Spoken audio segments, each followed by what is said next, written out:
Saludos a todos detrás de la cámara. Comencemos de inmediato con el listado de titulares para el día de hoy. Docenas de muertos en Gaza por Israel, en bombardeo de una mezquita, una escuela, hogares, en el aniversario del ataque del 7 de octubre. El joven periodista Hassan Hamad, muerto por fuego de artillería después de ser amenazado por un oficial israelí. Grandes explosiones sacuden a Beirut y el sur del Líbano, mientras Israel intensifica su campaña de bombardeos. Israel lanza una intensa oleada de ataques aéreos en 120 localizaciones del Líbano. Israel dice que el alto líder de Hezbollah probablemente esté muerto. Hezbollah respalda esfuerzos para un alto al fuego. Netanyahu arrastró a Israel a una guerra interminable. Familias de rehenes protestan en el aniversario del 7 de octubre. Conflicto en Oriente Medio, en directo. Borrell.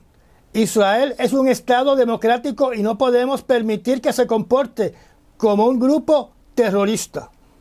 Nuevos informes revelan que Estados Unidos ignoró las advertencias sobre los planes israelíes de diezmar Gaza y atacar los convoys de ayuda. Israel intercepta misil disparado contra el centro del país desde Yemen. Un fotoperiodista se prende en fuego para protestar contra la complicidad de los medios en el genocidio de Gaza. Sinwar calla ante mediadores y se cree que se ha rodeado de rehenes, según funcionarios cataríes. Ucrania ataca terminal petrolero ruso. Zelensky advierte que guerra ha entrado en nueva fase. Las fuerzas rusas llegan a otra ciudad clave en el frente, dice el ejército ucraniano. Ucrania dice que misiles rusos impactaron 2 barcos de granos en el Mar Negro. Un extraño dron ruso furtivo cayó en territorio ucraniano, que lo derribó. Francia tiene como meta enviar aviones de combate Mirage para ayudar a Ucrania a batallar contra Putin en el año 2025. Tropas de Corea del Norte están batallando para Rusia en Ucrania, dice Seúl. Lanzada con éxito era la primera misión europea de defensa planetaria. Terminado con la lista de titulares que usted debe conocer, por lo cual usted debería estar suscrito a este canal. Y si no está suscrito, no sé qué espera para suscribirse. Pasemos ahora a los detalles de estos titulares. Docenas de muertos en Gaza en bombardeo por Israel. En una mezquita, una escuela y hogares en el aniversario del ataque del 7 de octubre. Las Fuerzas Armadas de Israel ordenaron que cientos de miles de palestinos desalojaran sus hogares o se enfrentarán a la muerte en una nueva operación terrestre en el norte de la Franja de Gaza. Esta nueva orden de desalojo se produce en el día del primer aniversario del ataque de Hamas del 7 de octubre del año 2023. Durante el fin de semana, por lo menos 26 palestinos perdieron sus vidas después que Israel atacó una mezquita y una escuela que le daba refugio a palestinos desplazados en la región de Deir al-Balah. Mientras que en el campo de refugiados de nombre Jabalilla, 9 niños y 8 adultos fallecieron en un bombardeo por las Fuerzas Armadas de Israel. El joven periodista Hassan Hamad, muerto por fuego de artillería después de ser amenazado por un oficial israelí. El domingo, un proyectil de artillería israelí impactó la casa del periodista de 19 años de edad, llamado Hassan Hamad, en Jabalilla, matándolo al instante. En las últimas semanas, Hamad había recibido amenazas de muerte por WhatsApp desde un número israelí. También recibió llamadas telefónicas y mensajes de texto de un oficial israelí que le ordenaba que dejara de filmar con su cámara. Hassan Hamad es al menos el periodista palestino número 175 asesinado en Gaza desde octubre pasado. Grandes explosiones sacuden a Beirut y el sur del Líbano, mientras Israel intensifica su campaña de bombardeos. Como vimos en los segmentos de breves segundos en las noticias anteriores, enormes explosiones sacudieron la capital libanesa durante la noche del domingo y la madrugada del lunes, lo que marcó hasta este momento el bombardeo más severo de Israel contra Beirut y los suburbios del sur de la ciudad capital, desde que Israel amplió su guerra contra el Líbano hace 2 semanas atrás. Temprano en el día de ayer lunes, aviones de guerra israelíes bombardearon una estación de bomberos en la ciudad de Barachit, matando al menos a 8 personas. También se reportó que Hezbollah disparó cohetes contra la ciudad portuaria israelí de Haifa, hiriendo al menos a 10 personas. Simultáneamente, cohetes disparados desde Gaza impactaron lugares en Tel Aviv, donde entiendo que no se ha reportado ningún herido. Y esto nos lleva a la siguiente noticia. Israel lanza una intensa oleada de ataques aéreos en 120 localizaciones del Líbano. Por fin tenemos un poco más de conocimiento de lo que se suscitó en el Líbano entre los días 6 y 7 de octubre, donde esta noticia por el medio noticioso The Guardian indica que la Fuerza Aérea de Israel lanzó ataques contra 120 blancos en el Líbano, utilizando 100 aviones de combate en una misión que duró más o menos 60 minutos. Durante este ataque se alega que un portavoz de las Fuerzas Armadas de Israel, hablando en árabe, le instruyó que de forma inmediata los civiles libaneses abandonaran las playas y cualquier otro navío desde Beirut hasta el sur del Líbano, donde durante este ataque se alega que un portavoz de las Fuerzas Armadas de Israel, hablando en árabe, le instruyó de que de forma inmediata los civiles libaneses abandonaran las playas y cualquier navío que estuviera desde Beirut hasta el sur del Líbano. Una profesora libanesa en una entrevista dijo que siempre se habla del derecho de la autodefensa de Israel, pero que nunca se habla del derecho de la autodefensa del Líbano, que enfrenta a un Israel expansionista, ya que Israel en los pasados 50 años ha invadido al Líbano en 6 ocasiones, donde en el año 1983 ocupó la mayor parte del sur del Líbano, donde desde el año 1967 Israel ocupa ilegalmente lo que se conoce como la zona de las granjas de Chiva, que queda al norte de las alturas de Golán, donde en la década de los años 1980, para enfrentarse al invasor, la resistencia del Líbano fundó lo que hoy se conoce como Hezbollah, que tuvo que recurrir a buscar las ayudas por parte de Irán, porque el occidente se puso del lado de Israel. Tal vez muchos de ustedes que son jovencitos desconocen que israelíes fueron parte de la opresión contra los iraníes durante el periodo del Shah de Irán, en la década de los años 1950, y que torturadores israelíes torturaban la oposición iraní, y que el propio Ayatollah Khomeini, que se tuvo que ir al exilio a vivir a Francia, fue víctima de los torturadores de Israel. En aquel entonces, las petroleras británicas y estadounidenses querían el control total del petróleo de Irán.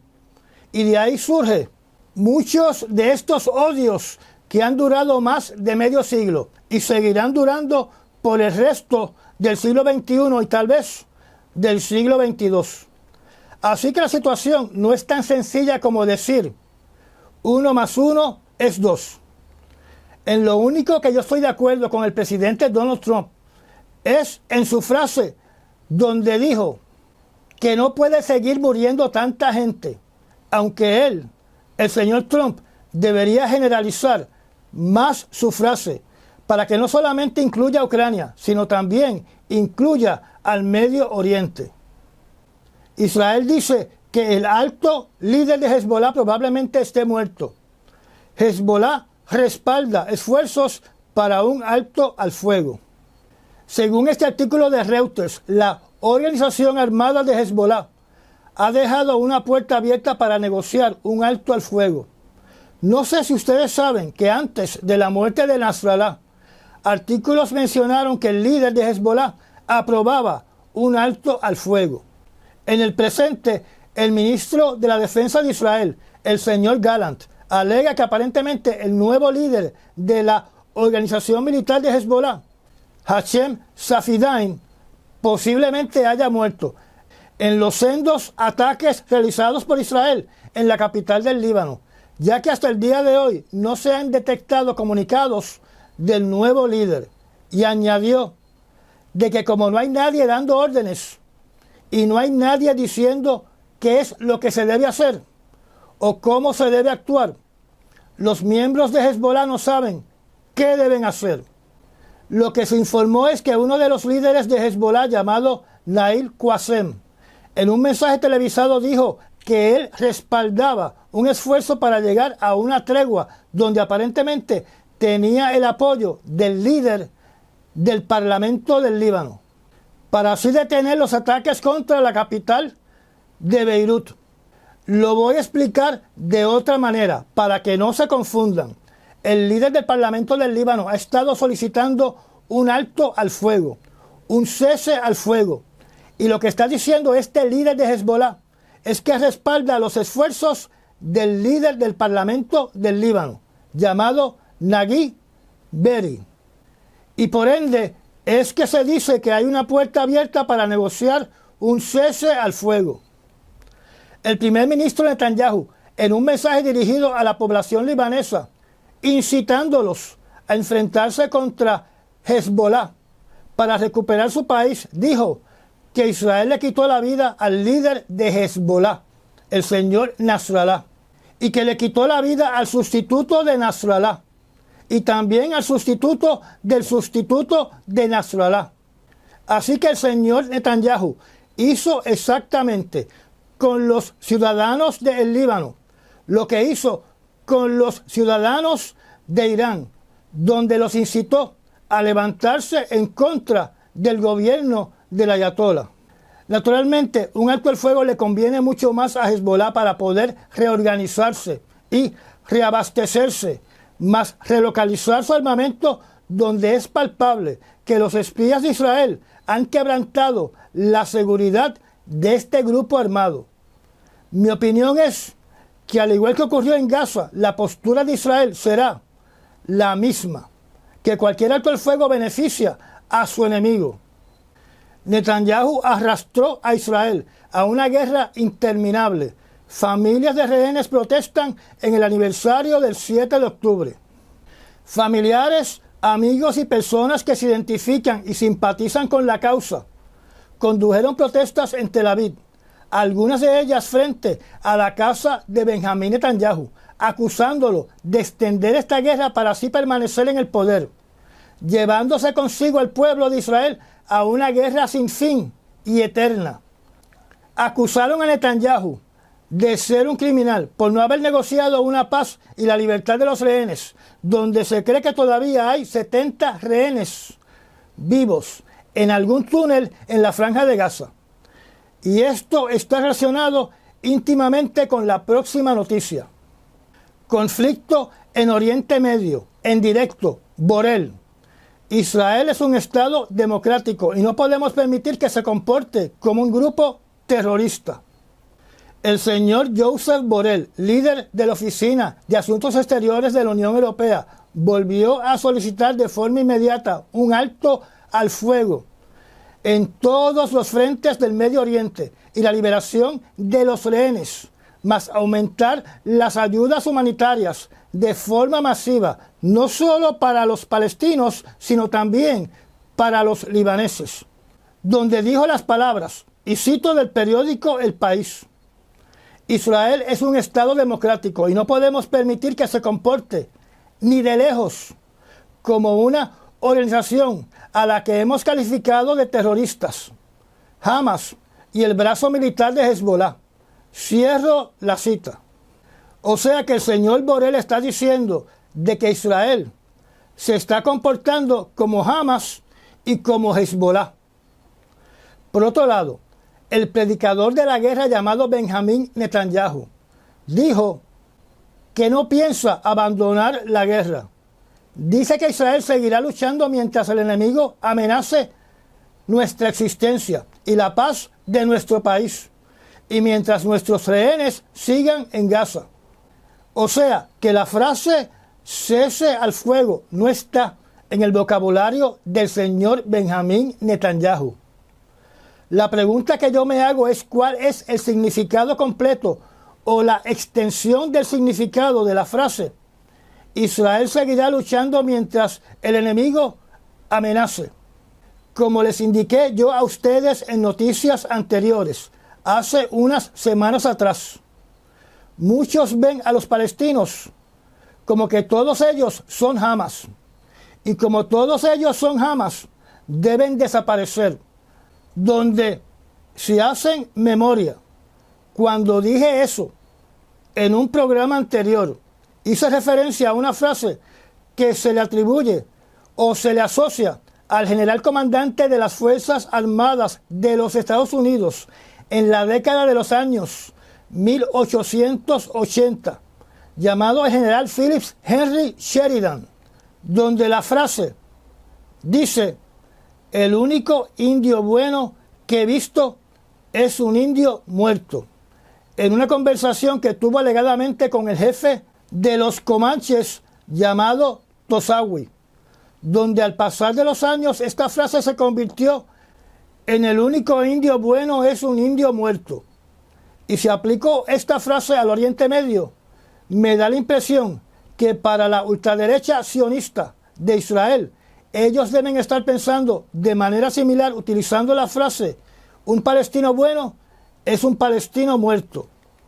Y por lo que han escrito un puñado muy pequeño de personas que visitan este foro, yo supongo que para este pequeño grupo esta frase les complace. Nuevos informes revelan que Estados Unidos ignoró las advertencias sobre los planes israelíes de diezmar Gaza y atacar los convoys de ayuda. Salió a relucir esta semana que un alto funcionario del Pentágono advirtió a Casablanca en octubre del año pasado que el plan de Israel de estar llevando operativos de desalojo para más de 1 millón de palestinos, sacándolos de sus hogares en Gaza, sería un desastre humanitario y podría violar el derecho internacional, lo que llevaría a acusaciones de crímenes de guerra contra Israel.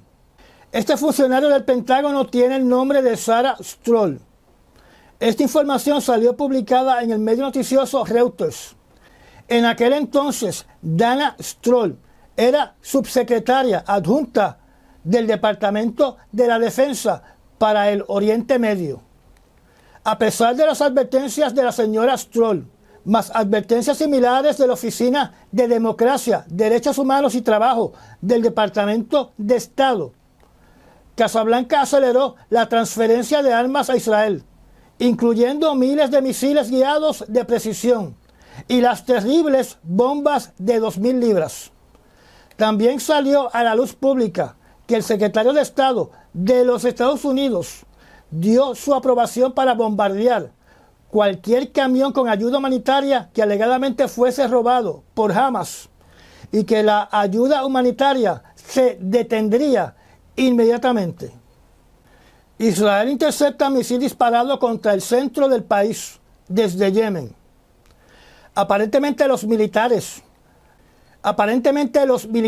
del grupo Houthi no aprenden del potencial destructivo que tiene Israel y del éxito que tuvo Israel en sus 2 ataques anteriores contra instalaciones petroleras en el puerto de Hodeida y las generatrices destruidas de electricidad de Yemen, ya que se atrevieron a lanzar otro misil desde el centro de Yemen al territorio del centro de Israel, que pudo ser exitosamente destruido por las defensas israelíes. Esto naturalmente va a producir una reacción por parte de Israel que va a ser mucho más contundente que las anteriores, donde como los hutíes son un partido político armado dentro de Yemen, a mí no me extrañaría que Israel comenzara a impactar el parlamento yemení. Un fotoperiodista se prende fuego para protestar contra la complicidad de los medios en el genocidio de Gaza. En una manifestación el sábado cerca de Casablanca, en protesta por las acciones de los medios, el fotoperiodista de nombre Samuel Mena, de Arizona, se prendió un brazo en fuego en un acto de protesta donde demostró su arrepentimiento por participar en coberturas mediáticas manipuladas o medias verdades, donde palestinos fueron etiquetados como miembros de Hamas, y se siente personalmente culpable de la muerte de hombres, mujeres y niños que perdieron su vida, y además condena que estas muertes fueron celebradas por los medios estadounidenses. En otras palabras, este señor fotoperiodista tuvo una crisis de culpabilidad por ser cómplice de esparcir desinformación sobre la guerra en Gaza. Este fotoperiodista trabajaba para la estación de televisión KTVK 3 TV y además para la estación televisiva KPHO CBS número 5. Estas estaciones de televisión se limitaron a decir que ellos esperan que sus empleados mantengan una conducta neutral y objetiva en todo momento. Sinwar calla ante mediadores y se cree que se ha rodeado de rehenes, según funcionarios cataríes. Al igual que con el nuevo líder de Hezbollah, se alega que se ha perdido toda la comunicación con el líder de Hamas llamado Yahya Sinwar, que sustituyó al fallecido Haniyeh. No obstante, se cree que continúa vivo pese a los sendos bombardeos de Israel en la Franja de Gaza, y se menciona, sin presentar evidencias, de que debe estar en algún túnel o escondite rodeado de rehenes. Se llegan a estas conclusiones debido a que los oficiales de Qatar que participan en las negociaciones para establecer un plan de paz reportan que han perdido toda comunicación con el nuevo líder de Hamas. Ucrania ataca terminal petrolera rusa. Zelensky advierte que guerra ha entrado en nueva fase. Se reportó de forma exitosa, aunque no se dice cuál fue la magnitud del ataque o de los daños, que Ucrania pudo destruir un terminal petrolero localizado en el puerto de Feodosia, en la península de Crimea, que de alguna manera afectará la movilización de las Fuerzas Armadas rusas en Ucrania. Los rusos solamente han reportado un incendio en dicha instalación y no que el terminal petrolero haya sido completamente destruido. Zelensky sigue con sus peticiones de que el occidente debe permitir que Ucrania ataque el interior de Rusia. Mencionó, según el medio noticioso Independent, que la guerra en Ucrania está en una fase muy importante y que Ucrania necesita poner presión sobre Rusia, de tal manera de que Rusia se dé cuenta de que con la guerra no ganará nada. Curiosas las palabras de Zelensky, particularmente cuando hablemos de la próxima noticia. Las fuerzas rusas llegan a otra ciudad clave en el frente de batalla, dice el ejército ucraniano. Las Fuerzas Armadas de Rusia se aprestan a tomar completo control de otra ciudad muy importante llamada Toretsk, apenas a una semana de la captura de la importante ciudad estratégica de Vuhledar. Por otro lado, un posible desesperado presidente Zelensky le ha pedido a sus comandantes que hagan todo lo posible para impedir el continuo avance de las Fuerzas Armadas de Rusia en el frente de batalla de Donbass. Esta nueva conquista, si se realiza, significa que el presidente Vladimir Putin está muy cercano a completar su meta de controlar toda la zona de Donbass. Según los analistas ucranianos, la caída de esta ciudad le permite a Moscú controlar el paso de rutas ucranianas de abastecimiento que conectan la retaguardia de las fuerzas ucranianas con el frente de batalla, y además le facilita más a los rusos la conquista de ciudades como Pokrovsk y la ciudad de Kostyantynivka. Ucrania dice que misiles rusos impactaron 2 barcos de granos en el Mar Negro. Según reporta el medio noticioso Reuters, un misil impactó un barco de granos de bandera de las islas de Palau, de nombre Optima, el lunes 7 de octubre, quitándole la vida a un ucraniano y causando heridas a 5 miembros de la tripulación. El barco fue impactado mientras se encontraba en el puerto de Odessa. El día anterior, otro barco que transportaba maíz de bandera de la isla de San Kitts Nevis, llamado Paresa, fue impactado por un misil durante el día del domingo, donde se reportó que ninguno de los tripulantes salió herido por este ataque. Ucrania inmediatamente acusó a Rusia de estar bloqueando el derecho a la navegación y de poner en peligro la estabilidad alimentaria de las regiones que dependen de las exportaciones de comida de Ucrania. Pero si usted y yo nos recordamos del incidente en la década de los años 1930, conocido como el genocidio del Holodomor, sabemos que a los rusos no les interesa ni siquiera si los ucranianos tienen alimento. Un misterioso dron ruso furtivo cayó en territorio ucraniano, que lo derribó.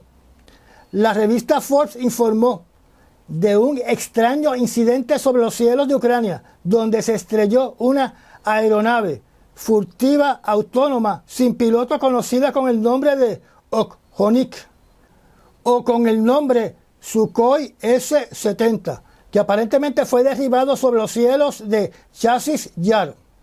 Las teorías de este incidente son las siguientes. Número 1. El avión de combate autónomo fue destruido por un avión caza ruso. Número 2. Aunque es muy poco probable, pero no imposible, que haya sido destruido por un avión ucraniano.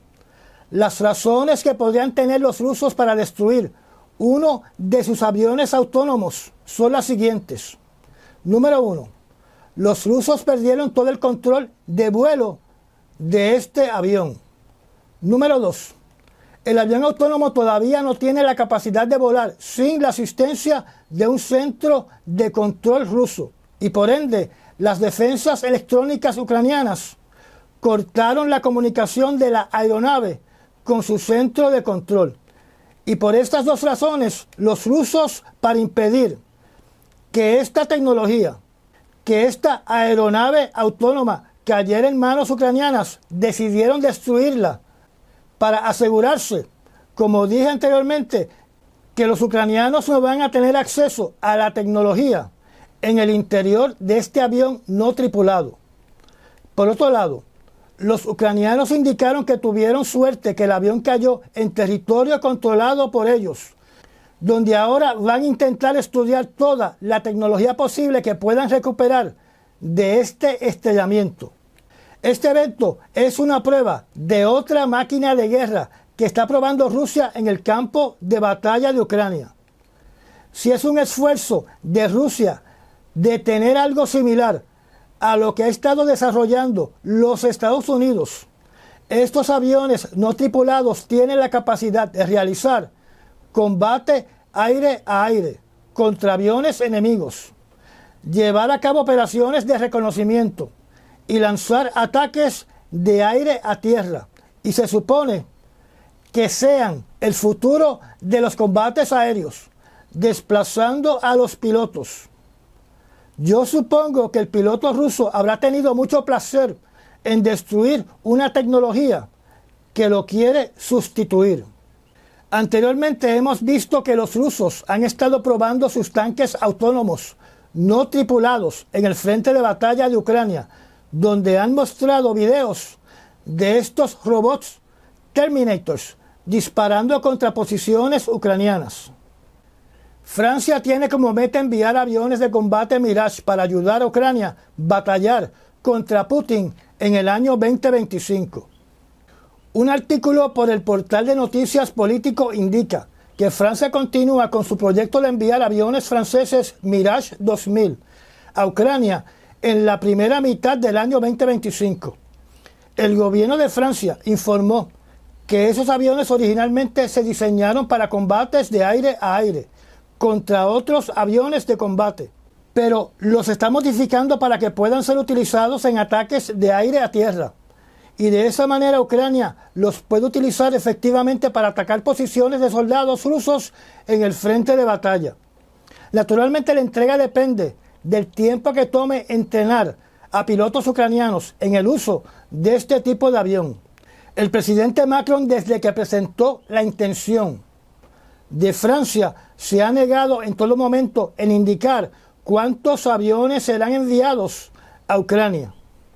Tropas de Corea del Norte están batallando para Rusia en Ucrania, dice Seúl. Este artículo fue publicado en los medios noticiosos de Corea del Sur, donde alega que Corea del Norte tiene soldados batallando mano a mano con soldados rusos en Ucrania, según lo indica el ministro de la Defensa de Corea del Sur. Este ministro de la Defensa le dijo durante el día de hoy a funcionarios gubernamentales de Corea del Sur que es muy probable que 6 oficiales de las Fuerzas Armadas de Corea del Norte hayan perdido la vida por el impacto de un misil lanzado por las fuerzas ucranianas cerca de la ciudad de Donetsk el 3 de octubre de este mes, y que dicho reporte inicialmente salió de los medios ucranianos la semana pasada. Este alegato es concurrente a informaciones donde se indica de que Moscú y Corea del Norte están fortaleciendo sus lazos militares. Recordemos que hemos mencionado una gran preocupación que ha sido publicada por varios medios de que existe la posibilidad de que en este acercamiento militar por parte de Rusia y de Corea del Norte, Rusia esté ayudando a Corea del Norte en su programa de desarrollo de misiles balísticos con cabezas nucleares. Lanzada con éxito era la primera misión europea de defensa planetaria. Ya estamos a escasos 5 años del paso del asteroide Apophis, donde compartiremos con el personaje de las películas de ficción de terror llamado Jason el paso de este asteroide el viernes 13 de abril del año 2029, donde, si me permiten, los voy a asustar un poco, porque me parece que hasta el día de hoy los astrónomos desconocen cuántos pedazos de rocas acompañan este asteroide, donde hasta ahora los cálculos dicen que pasará a solo 20.000 millas de la Tierra y que tiene un diámetro de más o menos 1.200 pies y debe ser fácilmente visto por el ojo humano cuando cruce los cielos. La misión ERA fue lanzada con éxito utilizando uno de los misiles de SpaceX y llegará para el año 2026 a las cercanías del asteroide Dimorphos, que es más o menos del tamaño de la pirámide de Giza, o de un diámetro de 150 metros. Al igual que la misión DART de la NASA, esta misión europea piensa impactar este asteroide y medir el efecto en el cambio de su órbita, para con esos datos, unidos a los datos obtenidos con el proyecto DART, calcular qué tipo de masa en función del material o la composición y el tamaño de un asteroide se necesita para desviar un asteroide asesino que esté en ruta directa de colisión con la Tierra. O sea, que el ser humano pretende hacer lo que los dinosaurios no podían hacer. Yo siempre he dicho que la NASA siempre ha perdido la oportunidad de localizar instrumentación en estos enormes asteroides que han pasado cercanos a nuestro planeta, donde muchos de ellos han sido más gigantes, mucho más grandes que el asteroide Apophis.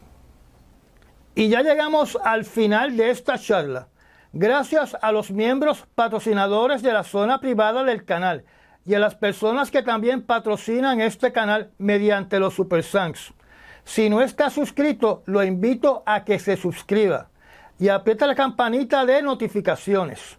Recomiende este canal y comparta nuestros videos. Me da un like y nos vemos en el próximo resumen noticioso. Hasta mañana.